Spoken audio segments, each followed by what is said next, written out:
Hello, everybody. Tracy, Mrs. JDog Flanagan with you here today. I'm the co-founder and senior vice president at JDog Brands.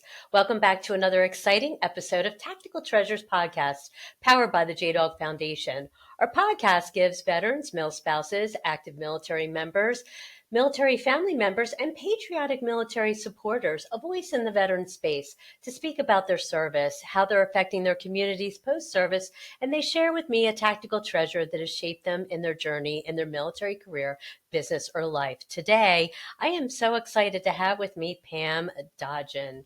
Pam is a patriotic military supporter with her father-in-law having served in the Navy. She has a doctorate in psychology and holds licensure as a marriage and family therapist.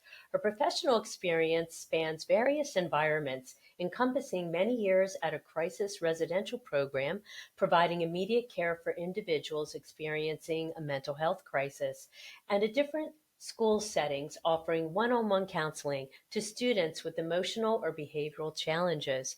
As the president of Owen Care, she plays a pivotal role that contributes to enhancing independence, focusing on both the physical and emotional well-being of others. Pam celebrates and honors the unique qualities of individuals while striving to make a positive impact in the community through acceptance, kindness, and empathy, aligning with the mission and vision of Owen Care. Hello, Pam. Thank you so much for joining us today. I'm very excited for our discussion. Thank you so much, Tracy. Thank you for having me. It is such an honor. Of course. And thank you for your father-in-law's service. So, how I would love to know how you met your husband. I met my husband on vacation, out of all things. Oh my I goodness. uh, I know it's like one of those stories, but I did. I was on vacation. A friend told me he lived in San Diego, and a friend told me, "What are you doing on your this summer?" And I said nothing, and I went to San Diego, and she was dating a friend of his. 4 days later, I she's like, let's do a double date. And one of those things where you go, no, I don't want a double date with someone. And we did. And since then, we hit it off. Oh, And that's great. yeah, it was wonderful. He's a Oh, wonderful person. Yeah. oh, that's awesome. So did he grow up a military brat with his father having served in the Navy? He did. They moved. Okay. He's the youngest of four children, Oh, and okay. so he didn't get to experience all the moves that they did. My father-in-law was a psychiatrist in the Navy, Oh, and okay. so he ended up in San Diego with his father. And so my husband is his relationship with his father is extremely strong. It's really amazing. My father-in-law is still alive, and he's in incredible shape in his 90s. Oh, And wow. I know it is amazing. Like, I think he just stopped playing tennis, it was incredible what he did, like what he does.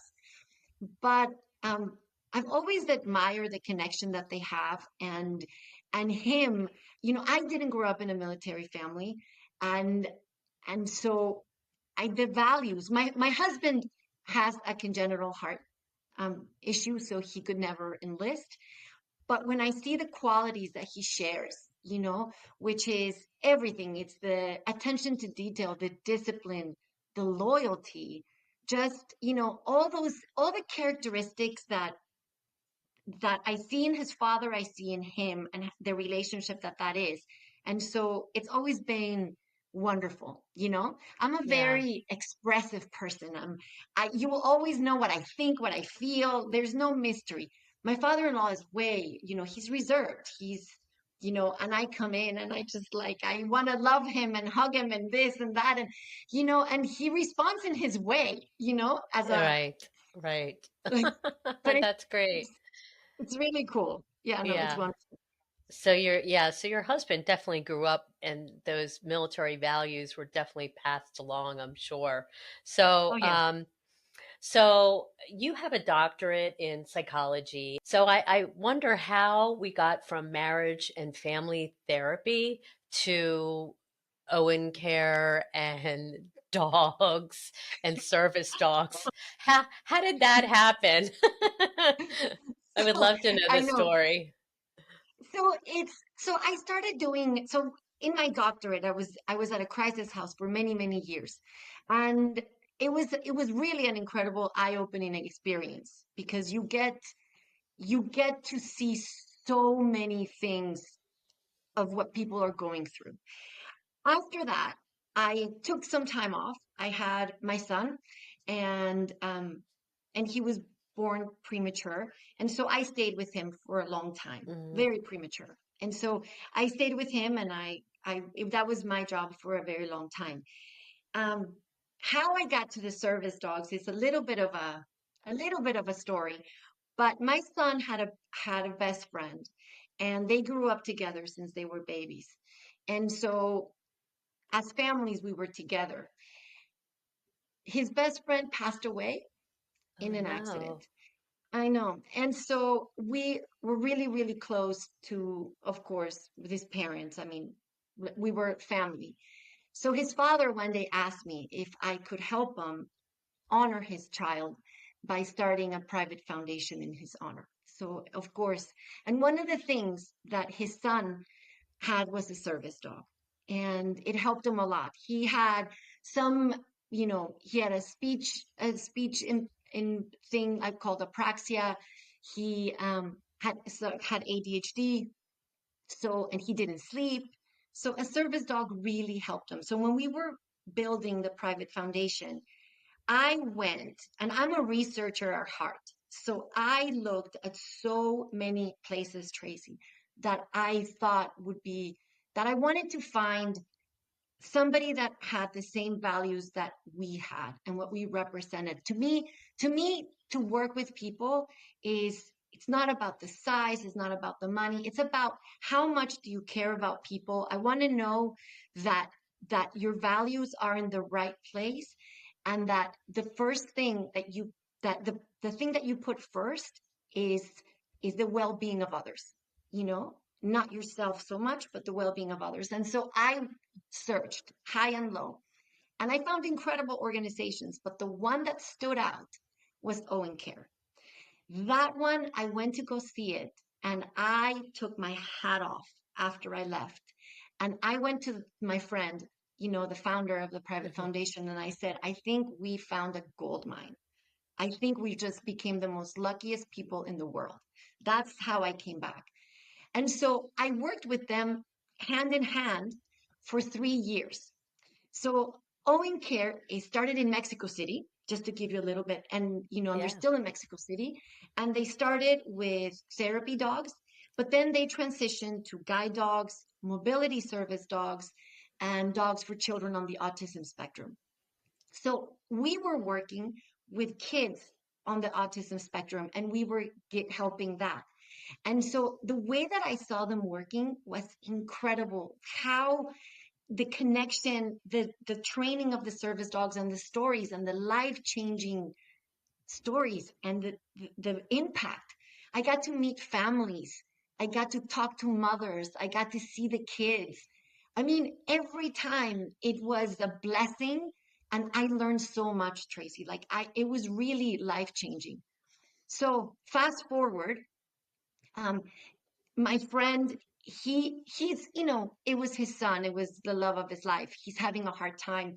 He put his foundation a little bit on pause for now, and so I transitioned to Owen Care.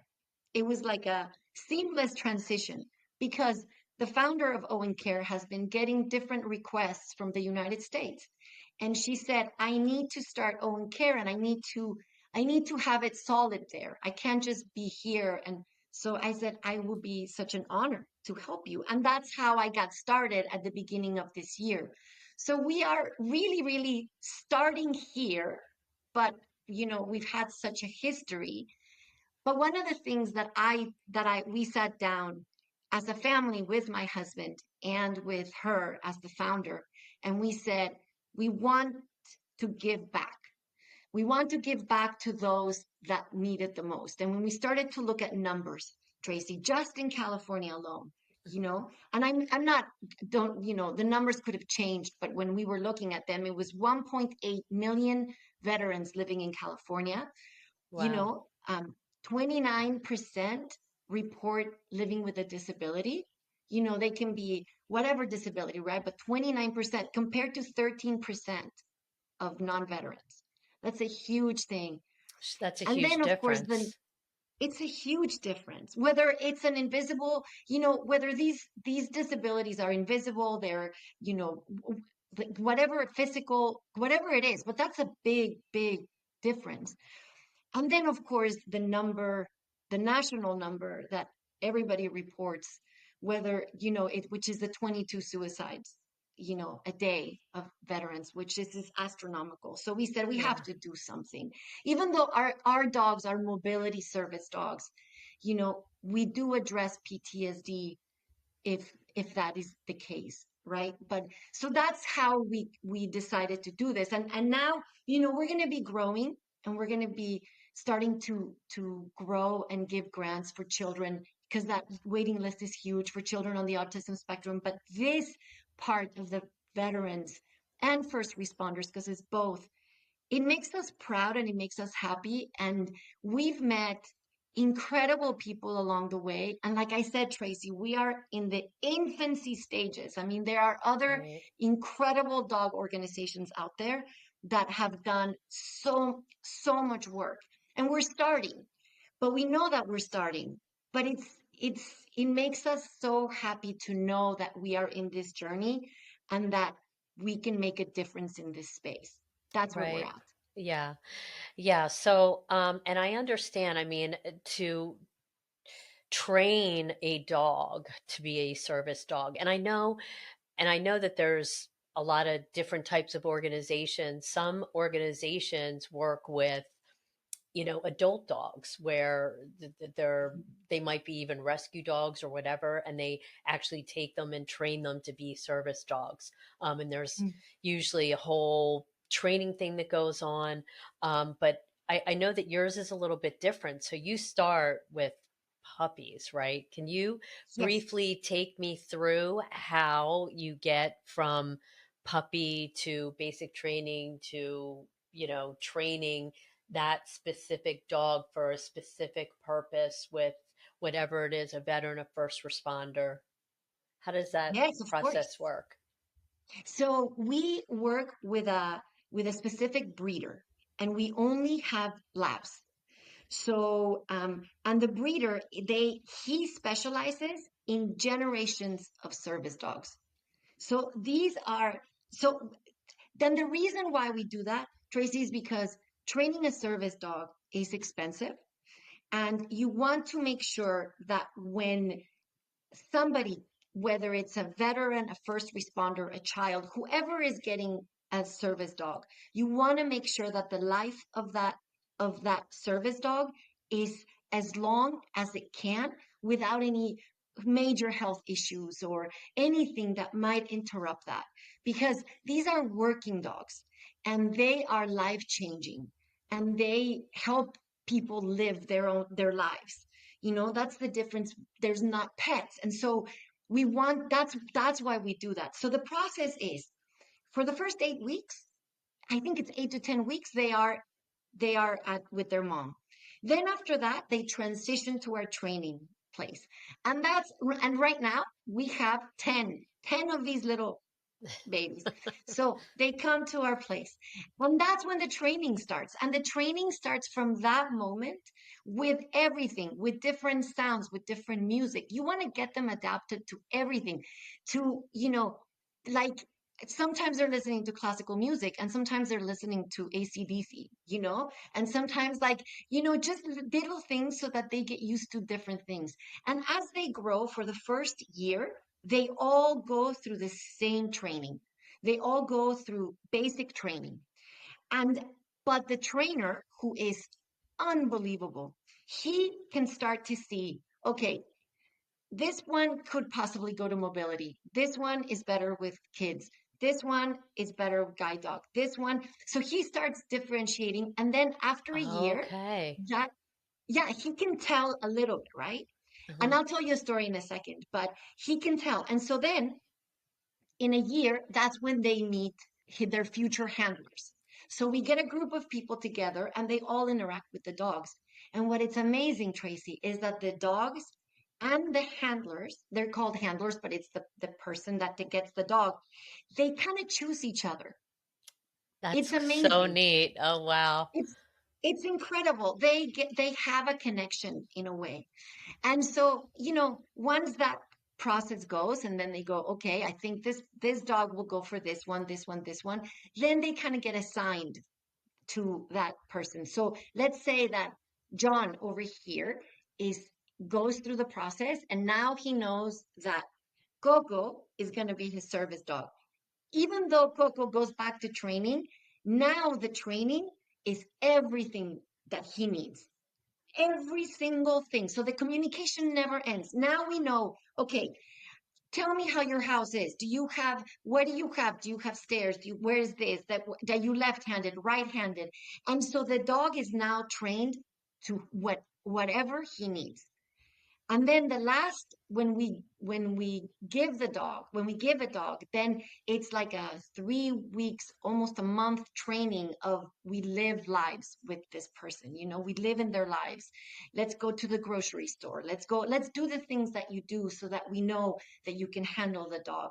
So it's a very extensive, our application is extensive. Everything is a Hmm. very detailed process, but but it's incredible because what we like, we're not super big, right?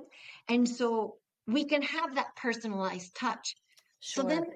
by the time they get the dog and the graduation comes, everybody's like, okay, give me my dog because you've seen them so much. And we like to show and to see what they're doing and how the training is going. And so it's a very exciting thing. But I'll just tell you a really, really quick story. There's a dog right now that was the trainers were thinking that it was going to be assigned to this specific person. And they're like, okay, it's going to go to this child. That's who it's going to go to. And that they just thought this is the best match. Well, then there was a all the kids and all the families and adults were there that were in this, and all of a sudden the dog went to somebody else. And everybody turned around and they said, "Oh my God, it's amazing. They made a connection." Yeah. And now they need to assess and say, wow, because the dog knew the needs of that specific person and gravitated towards that. Yeah. So Yeah. the connection is just incredible. Hello, viewers and listeners. The Tactical Treasures podcast is honored to be a part of the Reese Across America radio family. We are proud to share that our JDog Foundation is a Reese Across America sponsorship group. For each $17 Veterans Reese you sponsor, $5 goes directly back to the JDog Foundation, whose mission is to prevent veteran suicide and heal veterans' mental health and PTSD. You can donate right now at reaseacrossamerica.org/JDog. Thank you so much for supporting the JDog Foundation through Reese Across America Radio. Now back to the podcast. So I have a huge question to ask you. Okay. Yeah. So I see, you know, us being in the veteran space as JDog, we've been at a ton of veteran events, and we've met veterans with their service dogs, and they're all different types of dogs. Sometimes they're labs, sometimes they're German shepherds, sometimes they're just a mix. And I have to ask you this dying question, which I've been dying to ask somebody who's in this space. So I am a boxer person. Like, we have Hmm. always had boxer dogs, and boxers are so smart, they are so loyal, and they are so protective. And I and they're and there's you can they're easily trained. And we had one boxer that took to one of our employees who was a veteran who had PTSD, and she Wow. knew exactly, like, when he would come over our house or I would bring her in the office, she gravitated right to him. Like, Wow. we no longer existed. Yeah. Like, I was her mama, and like, Hmm. she loved my husband to death, but we didn't matter anymore. Like, she Yeah. was laser focused on our veteran who had Wow. PTSD issues. Yeah. And it was just amazing. She like let him pet her. She was in his lap. She was licking him. Just all over him. It was Mhm. uncanny. So my question is, why aren't boxers service dogs? Or maybe they are, and I've just never seen one. But I always see shepherds or collies or labs. Labs are huge. Like you say, that you work with a breeder who breeds labs. Yeah. So, I don't know. Maybe you don't know the answer to the question, or I don't know. If there's a reason, I'd love to hear it. I don't know that there's a specific reason. I know that there are many organizations and service dogs, organizations that actually do train. Um, like, for example, if you said, I want to train my dog to be a service dog, they could help with that. We don't do that, but I don't see, it depends on the need of the person. And what I'm hearing right now is that what what your little one was giving this veteran is it was more as a therapy comfort, you Hmm. know Yeah. and absolutely, I mean, I don't absolutely, the reason why we use labs is because it is mobility. So you Mm. need Oh, to be okay. they open, like our dogs, they go to the cabinets and they grab medicine. They open things for them. If the remote control falls, then they get it. They do everything. Imagine that somebody's in a wheelchair or has a hard time getting up. The dog does everything for them. Oh, wow. So it Okay. turns on lights. It can push Right. buttons. It can And push emergency buttons. so labs are physically big, bigger dogs and able to do that. Yeah. Wow. Yeah. That, But I think as an emotional, you know what I mean? Animal, like, I mean, absolutely. yeah. Absolutely. The incredible thing about dogs, just in general, is because you wonder, how do they know? Like, how do they know that a person, whether, if they're about to have a panic attack, if they have a lot of anxiety, if they are depressed, how can they sense that? You But they know? do. And and yes, and it's like, how do they do it? So their nose receptors have like 100 million sensory receptors on their nose. The humans have 6 million. So imagine that 100 million versus 6 million. Yeah. So that's why they can sense that. And like in the smells, in the way they smell, they can smell 40 times more than humans. So they can smell the fear. They can smell the anxiety. They can smell. So if the dog is trained to do that, then they can stop things like that. So if Right. somebody is having a nightmare, and they're asleep, they will sense that.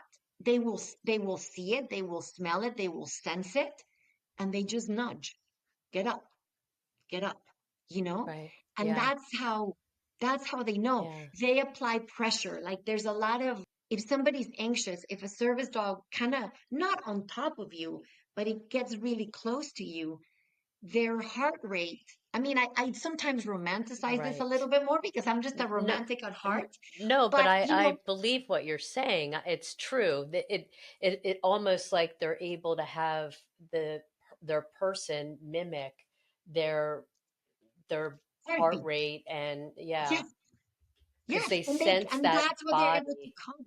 Yeah. Mhm. Hmm. It's it. Yeah. And when you think about it, the fact that you talk about how they smell stuff, I'm sure as humans, our body gives off certain odors or chemicals, Oh yeah, with certain emotions like fear or anxiety. There's certain chemicals that come off of our person. I'm sure that they probably, I mean, nobody else would ever know, but yeah. dogs sense. So yeah. They sense it. Wow. Yeah. Yeah, that's Yeah, amazing. that's what it's amazing about them. Yeah. Yeah. So, I know you're a nonprofit here in the United States. So do you try to do funding, grants, corporate sponsorships, or all of the above? We are trying to do everything, Tracy, Okay. everything. So, it was a lot of, again, it was a lot of, since we started in January and strong, now we are at a point where we are now starting to plan our first event, which is very exciting. We're starting to get a little bit of corporate sponsors, which is exciting.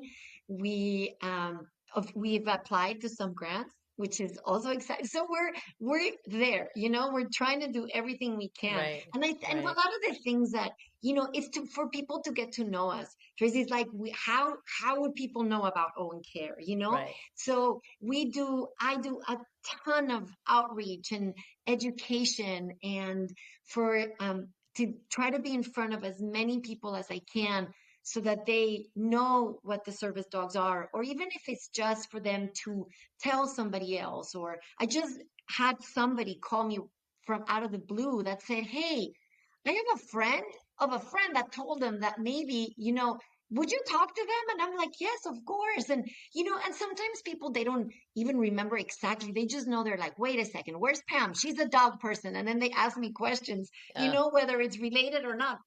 But it's good. I mean, I just think that there's a lot of education. I think there's a lot of ways to tell people that there is hope out there. Not every person is going to be a good match for a service dog right. or want a service dog. I mean, there's incredible organizations, and I know that you've talked to many of them, but horse organizations that work with veterans. I mean, everybody has different things but there's a lot of resources out there. And Hmm. so Yeah. I'm a big believer, Tracy, like a huge believer of collaborating with people. I mean, I believe that this world is huge and there is space for all of us. And that when you help, I look for other nonprofits to see how I can help them. Let me see what I can do to help you because I just believe that when you bring people up, we all go up. Right. And at the Hmm. end, the people that benefit are the ones that need the help. And and us especially, that's what our job is. I mean, my job is to make sure that I can reach people so that they can get the help they need. And if you make a tiny little bit of a difference in someone else's life, I mean that is huge. So I'm big in collaborating. I'm big in I wish sometimes, and this is something that I'll tell you that I notice sometimes, is that like I call and I call and I call. I'm like a stalker. And people sometimes answer, sometimes companies, like, organizations Right. answer, sometimes they don't answer. And I don't know why they don't answer, to be honest with you. I'm like, I'm pretty nice, I swear, but they don't answer. And I don't understand why. And, and I mean, maybe they just work with another organization and that has been working for them and they don't really want to, they don't have the time or the resources, or maybe they're just overwhelmed, or maybe whatever reason there is. But I will not stop knocking on doors. That's for sure, you know? That's great. Yeah. Okay. So we come to the time where I have to ask you the golden question. Pam, what is your tactical treasure that you would like to share with us today? My tactical treasure is something that I think I live by every single day, which is a quote that I heard, but it's basically that a compliment is verbal sunshine, and that we all have the ability to brighten someone's day and to make someone's day happy. And I live like that, Tracy. I look for people. I don't look at people and see what their fault is. I love talking. As you can see, I love talking.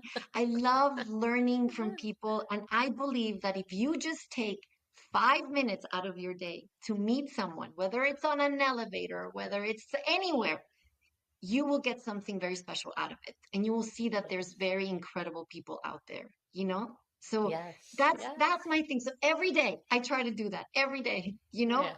And I see people's responses, you know, because they're not expecting, people sometimes are just expecting the negative thing.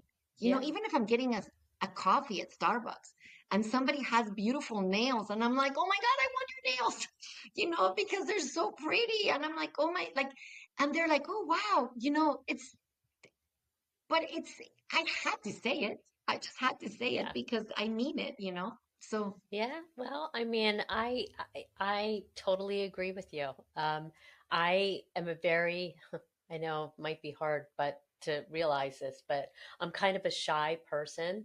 But in my adult life, in the past couple years, I've tried to force myself out of my comfort zone and to just say hello and try to give what you say a nice compliment to a perfect stranger that I mm, interact with, whether it's at the grocery store or just passing them on the street or in an elevator. Or, normally I would just like, keep to myself and not say anything because I'm shy. But I'm trying to just get out there because, as you say, a kind word could just make the difference in somebody else's life. And wouldn't yeah, it be wonderful if everybody in the world did that? I think it would be a different place. I don't I, I, know. I agree. I totally agree. Yeah. Yes. So, I believe that what you do is every day, Tracy. I'm sorry, but what you're doing here with the podcast and you know, it's incredible. You know, oh, you give thank you. voice to so many people that, and I think you just said it. You never know who's listening, and you never know what a word is going to mean to someone else. Right. And just the fact that you take time out of your life to do this, it's incredible. So thank you. Well, I love it. I've had the amazing privilege of meeting and speaking to so many incredible people who have just been in so many different spaces in the veteran world, and it's been my honor to be able to do it. And I love Owen Care. I think you guys are doing great stuff, and I know Yeah. you're just in the baby stages, but I don't know. Pam, you're a go-getter. I think Owen Care is going to rise to the top. So I think it's awesome. Um, so one final question before you go. What do you think has been your greatest challenge in Owen Care so far? Is reaching veterans. Okay. That has been my greatest challenge. I seriously thought at the beginning that my greatest challenge would be to get a big network of people that would listen and believe and, you know, potential people, you know, like just networking. I thought that would be, and I thought it would be the other way around. And that has really been shocking. I, I know there are so many people that need us. I do know that. And I don't know why it has been so hard because it has been hard. Yeah. And and I, like I said, I keep calling. I mean, just yesterday I sent 5 different emails to different organizations, you know, in California. I mean it's easier right now because we're small if it's in within within California, but you know, if somebody travels from somebody else and they come here to get evaluated, it's fine, you know. But I don't know, I don't understand it, Tracy. And I think it's just people are overwhelmed, but I think that the ones that are getting the disservice are the veterans, you Right. know, Yeah. And because we've been in the veteran space for, over 10 years now. And there's a lot of organizations and there's a lot of resources out there, but trying to connect the dots and have everything funnel together it is a challenge. It has been really difficult. It's been difficult for us too. Wow. trying to help even our JDog franchise owners get into veteran organizations for employment, to be able to find veterans who are looking for jobs. And I mean, that has even been a challenge that we've been dealing with, and that's been so hard. It's just there's a lot of people doing a lot of stuff, but the communication is lacking. And, you know, it is a struggle. It is real. Believe me. I know what you're dealing Yeah. with. Yeah. Yeah, and I even thought about it, and I'm like, should I start an organization where everything funnels in? Because it's like, Yeah. you know what I mean? It's too Like I even big. thought of It's bigger it. than It's all too of big. us. Yes, it's bigger. It is bigger than that. But I mean, it's yeah. You know, Yeah, it's and tough. again, it's to me is it's finding it's I am really about I mean, Tracy, just so that you know, I work, and this is not a compliment so that, but it is the reality. I work 40, 50, 60 hours sometimes a week, and I'm doing this as a volunteer. You know, I am not charging a dime because the money that we raise needs to go to help other people. That's it. Yeah. You know, and but what I look for in you meet a lot of people, right? And you meet a lot of organizations. And I have run across more people that are incredible with wonderful, wonderful organizations and values. But then you run into some of them that just that their motivation for doing what they're doing is not the same as it doesn't mean that they're bad. It's just not my values. And so we always Right. try to, you know, and I Sure. just hope that when I see that, I want people to end up in the right hands. You're dealing with people's lives here. I mean, Hmm. when I see veterans, first responders, even, I mean, whatever it is, children struggling, adults with mobility, whatever it is, you know, these are people's lives. They live this every day. They have sacrificed so much. They've given so much. My God, it's our responsibility as human beings to be there, you know, to respect them as people, to see them as people, to take a moment to listen to them, to lend a hand, to understand what they've been going through and to relate. I mean, as I've never been in the military and you know, but I feel like a lot of that I can relate. My loyalty is is is so strong. Like I mean, I think like as humans we can always relate, you know. Yeah. So Yeah. there's so much. There's really so much, and I feel blessed every time that I talk to someone new and that I learn something new, and I always feel like whether they get something little from me, I end up gaining so much, you know, just by Yeah. knowing them. And Yeah. so it's a gift. Yeah. It really is. That's amazing.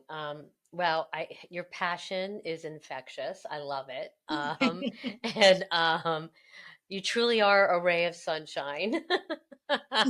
um, but so but before we wrap up here, I would love to know where people can find and um, get more information on Owen Care. Um, if somebody is listening to this podcast or viewing this podcast and think, "Wow, I'd like to get involved," um, or there's a veteran. This podcast is in veteran spaces, Pam. So we will Yes. definitely get the word out. But they might say, "Hey, I would love to have a service dog." How would they get in touch with you or get in touch with Owen Care? Where's the best place to go? Yes. So our website is owencareusa.org. Okay. And when you go, and we're also on Instagram, and we are on everything, LinkedIn, YouTube, but those are not that big yet. So Okay. Instagram is our biggest one because you go to YouTube and it's a little sad, but it's okay. It will grow.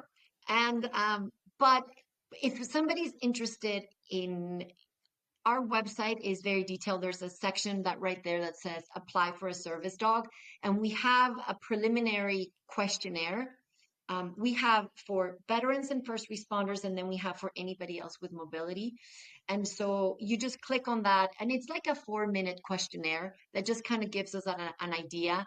That comes back to us, and then we might ask a couple of more follow-up questions.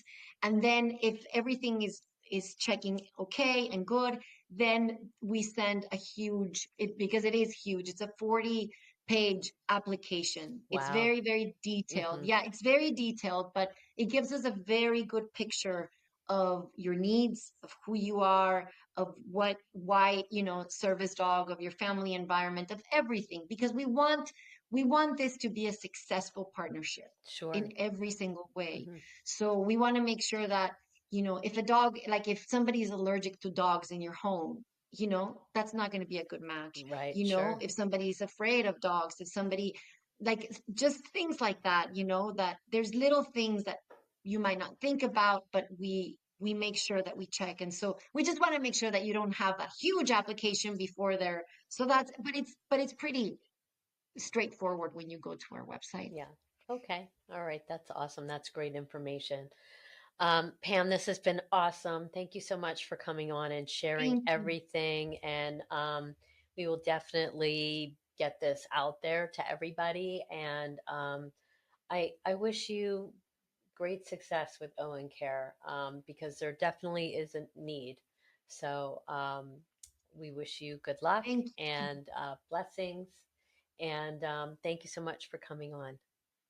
Thank you so much, Tracy. I can't thank you enough. You are truly an angel. Thank you.